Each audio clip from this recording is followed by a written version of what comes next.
Alright, welcome to I believe this is our 8th episode.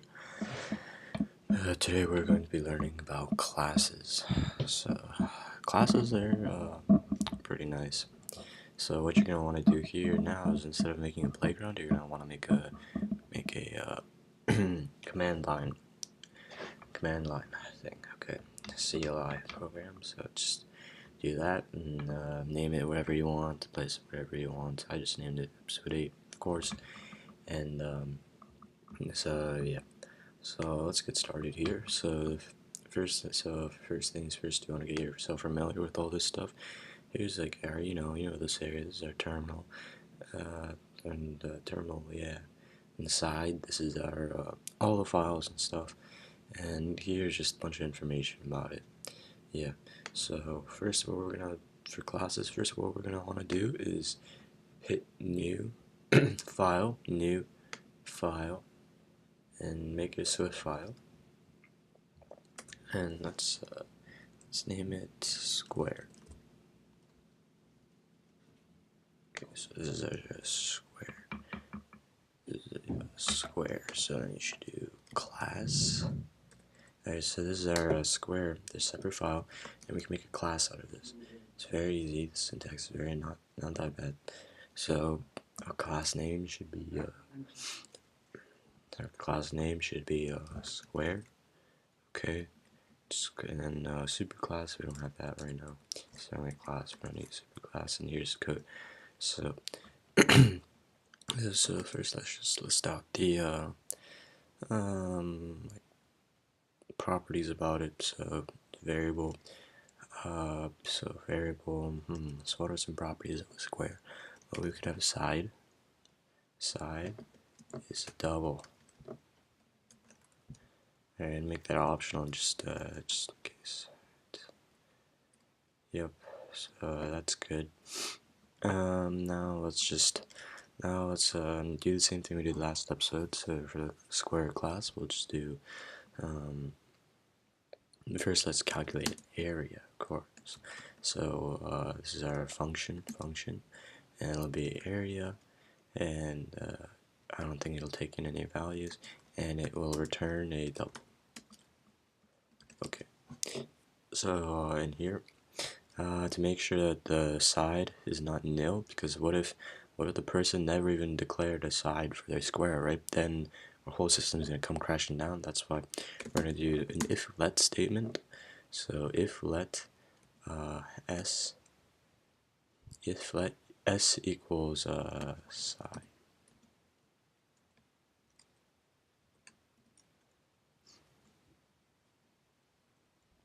Okay.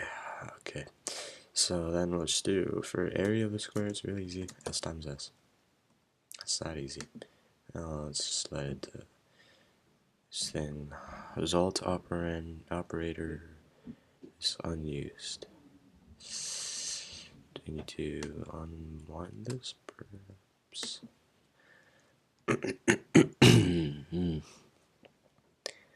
Okay, so initializer for conditional binding must have optional type. Yeah. So side times side. Yeah. I'm stupid. Okay. So then I forgot turns turn. So now, if the side actually has like a value, then we declared a temporary variable here called s, and it'll return side times side, which is of course the area of this square. Alright, now let's try another thing. What about the perimeter? So function perimeter. Oh yeah, maybe an else statement too. Oops. Now that I think about it, double doesn't seem that good. How about let's do a string? Yeah, and then here we'll just return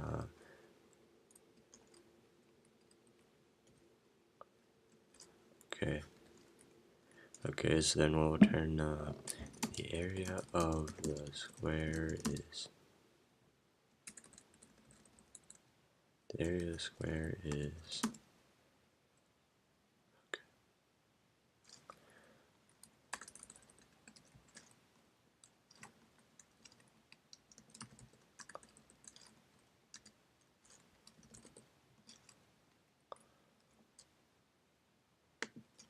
area of that is, okay. And then else, I'll just return, please input values for side. There, that's nice. Okay, so we got that down. That's the area, and maybe we want to make another function called func perimeter.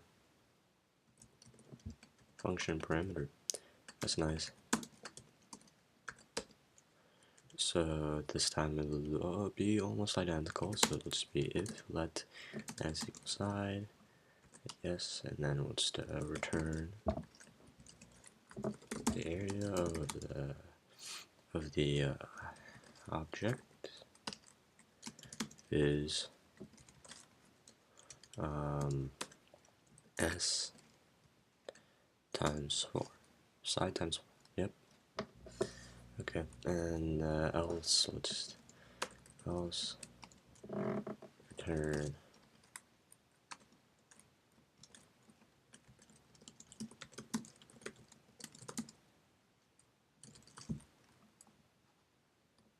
is in value. Now that I think about it, and actually I feel like it'd be better if we actually just printed out something. So instead, let's just get rid of this part, and instead just do print. So just print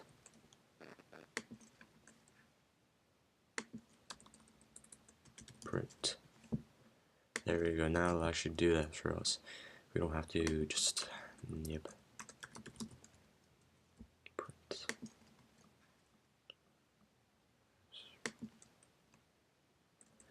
Yep. So print I think has a void value. So that's why we're getting rid of the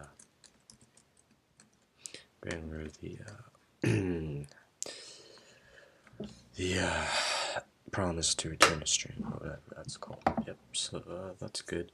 Now we can test it out here. So first things first, we want to make an instance of a square.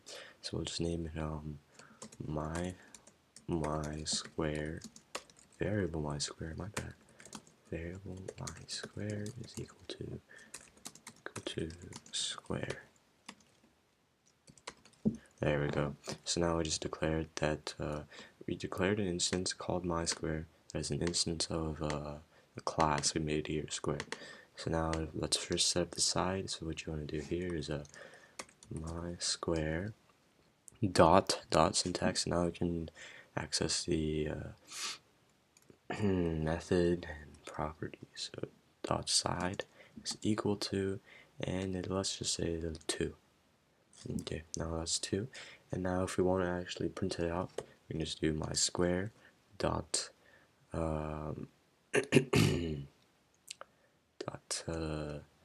area. Let's test that out.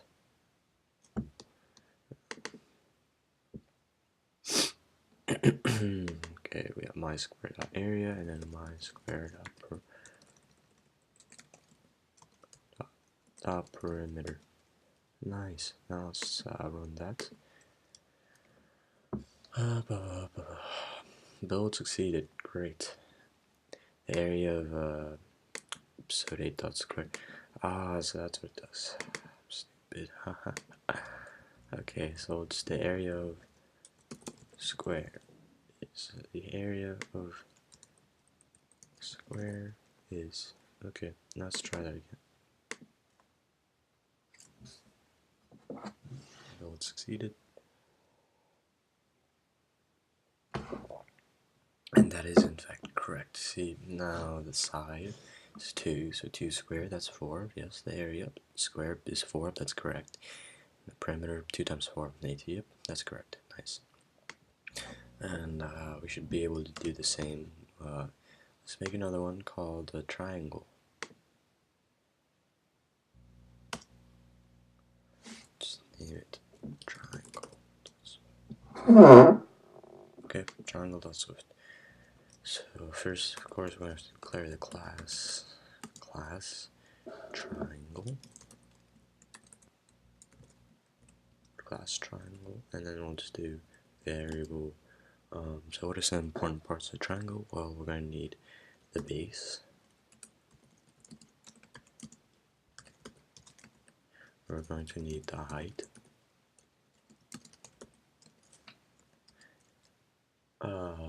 We might need the leg,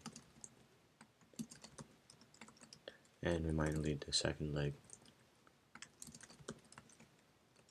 Okay, that's nice.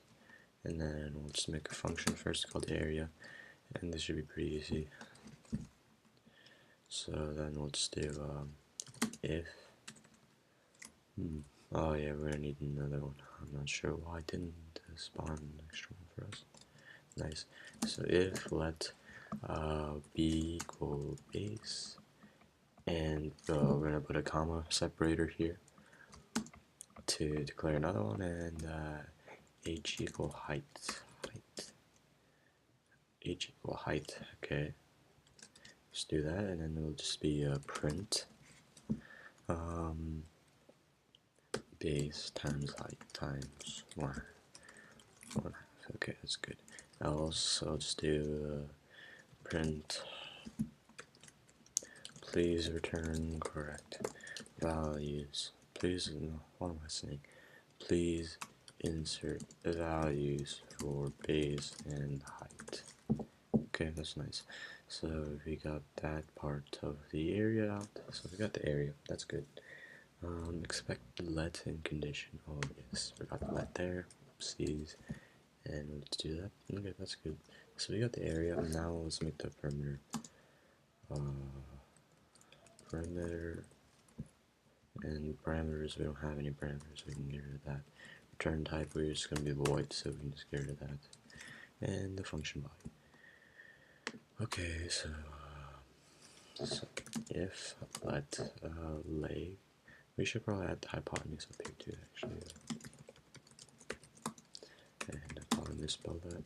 Okay. If let leg L1 is equal to leg. Let L2 equal to leg 2. Let hype go hypotenuse, and there. So we got our if let statement, and then we'll just print out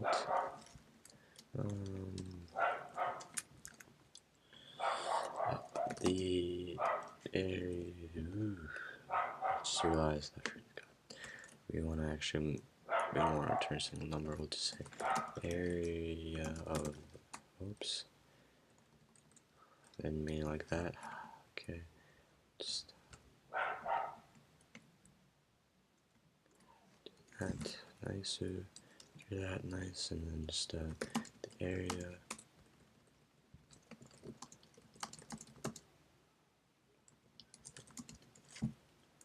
Okay.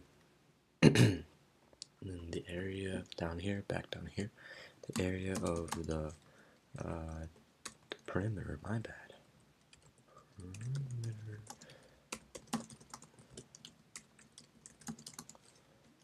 is L1 plus L2 plus hypotenuse.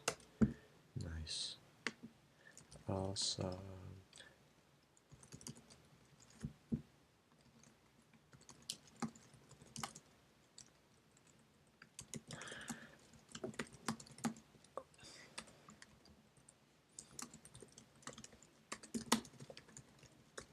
Okay, yep. Just let that run. No, yeah, I forgot to. Oops. Okay, so now what we're gonna do is for the triangle, we'll just do for my triangle is equal to an instance of a triangle. Okay, now let's do my triangle dot base is equal to my triangle dot height is equal to 4. Okay, now I should be able to return the areas. My triangle dot area. Okay, so that should return the area. Maybe we want to comment this out. So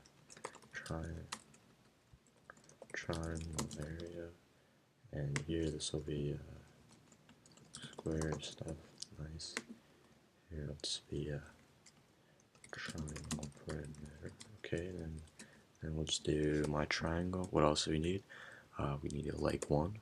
Triangle dot leg equals 2 my triangle dot leg. Dot leg 2 is equal to 4, and then my triangle dot leg dot hypotenuse is equal to 8. Okay, and then we'll just my triangle dot area, not try area perimeter. And I assume we hit that run. Build succeeded. That's great. Let's see if it's correct. So area of the triangle. Let's see, 2 times 4, 8 divided by 2. Yep, there, the triangle is good. Perimeter of the triangle, 2 plus 4 plus 8. Yep, that looks good to me. And 14, and that's it. Yep. So those are classes for you. They're pretty nice. Makes your code like much more cleaner. Very efficient. And, yeah. All right. Well, see you later. See you in the next one.